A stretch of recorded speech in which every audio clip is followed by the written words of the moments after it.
Equal to దీన్ని X cube equal to 4 cube A cube. నేను cube చేశాను అనుకోండి, 1/3 1/3 అన్నీ క్యాన్సిల్ అయితే X is equal to 4a. అంటే నాకు ఎక్స్కి ఎన్ని వాల్యూస్ వచ్చినాయి? Now I got one is x is equal to 0 and another one is x is equal to 4a. అప్పుడు పరాబోలా ఎలా ఉంటుంది అంటే ఎప్పుడైనా x square is equal to 4ay అంటే ఇలా ఉంటుంది.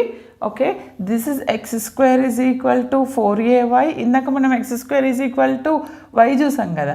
ఇప్పుడు this is y square is equal to 4ax. Is it visible? Why square is equal to 4ax. మనం ఏ రీజియన్ కనుక్కోవాలి? What we have to find here?